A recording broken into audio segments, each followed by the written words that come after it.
Hello viewers and my dear students, आज मैं बना रहा हूँ यहाँ पे पार्ट 2। पिछली वीडियो में पार्ट 1 में मैंने आपको मोशन इजीली समझाया था with examples and types of motion समझाया था। आज मैं पार्ट 2 में आगे कंटिन्यू कर रहा हूँ और मैं आपको आगे समझाऊंगा यहाँ पे what are physical quantities and types of quantities. Actually में क्वांटिटीज जो आती है ये दो टाइप की आती है, scalar quantities and vector quantities. ये क्वांटिटीज बताने के पहले मैं आपको मोशन को एक बार और रिवाइज कर देता हूं सिंप्लीफाई तरीके से। मोशन मतलब हर वो ऑब्जेक्ट जो मूव कर रहा है। फॉर एग्जांपल ये एक वायर है, ये एक वायर है, लेट अस कंसीडर ये कॉपर वायर है, कॉपर वायर है और मेटल है। मेटल में आप सब जानते होंगे कि metal is a good conductor of heat and electricity. तो ये कॉपर एक मेटल है, ये गुड कंडक्टर हुआ, मतलब इसके अंदर इलेक्ट्रॉन्स क्या करेंगे, इसमें इलेक्ट्रॉन्स क्या करेंगे, फ्लो करेंगे। और जब ये इलेक्ट्रॉन्स मूव कर रहे हैं तो that electrons are in motion. तो सबसे बढ़िया एग्जांपल हो गया कि ये एक मेटेलिक वायर है, मेटेलिक वायर के अंदर इलेक्ट्रॉन्स मूव कर रहे हैं तो that electrons are in motion.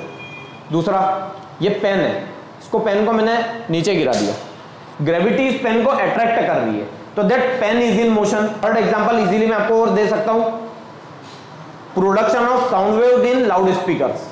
मैं बोल रहा हूं लाउड स्पीकर्स में जो साउंड वेव्स प्रोड्यूस हो रही है तो that sound waves are in motion.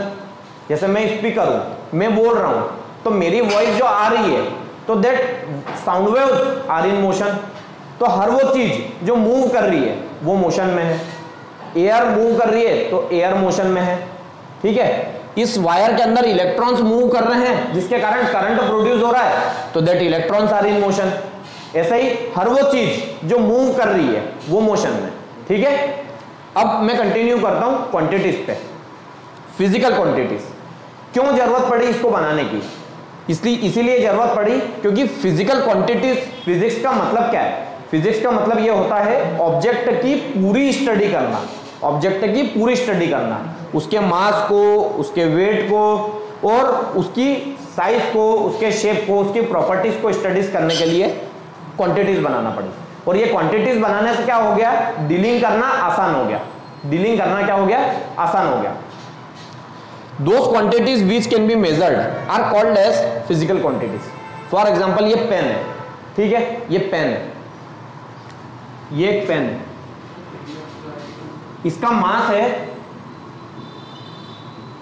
6 ग्राम। मास क्या हो गया, 6 ग्राम और इसकी लेंथ हो गई 1 सेंटीमीटर। तो मास की ऐसा यूनिट क्या हो गई, ग्राम, और लेंथ की ऐसा यूनिट क्या हो गई, सेंटीमीटर। तो ये एक फिजिकल ऑब्जेक्ट है जिसकी लेंथ हो गई 1 सेंटीमीटर और मास हो गया 6 ग्राम।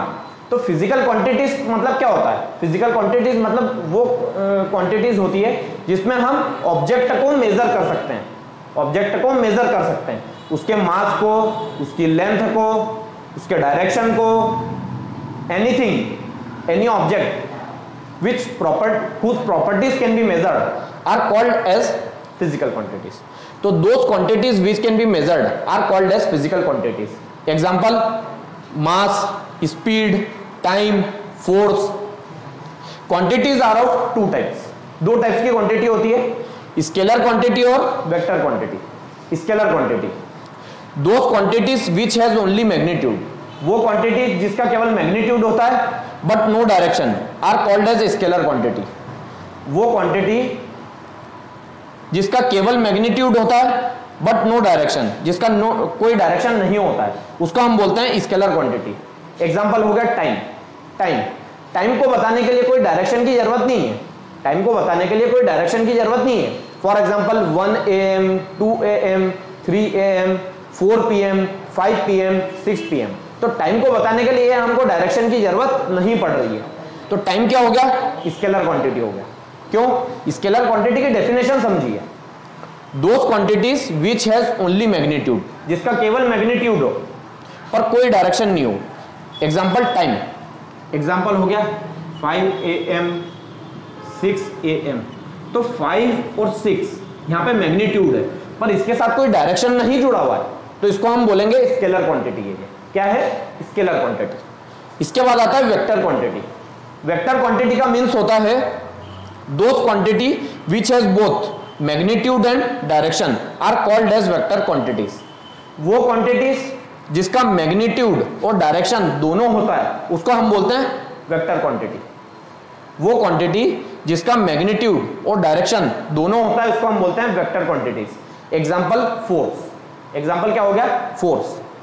फॉर एग्जांपल अभी मैं खड़ा हुआ हूं ईस्ट डायरेक्शन में, सामने है वेस्ट डायरेक्शन।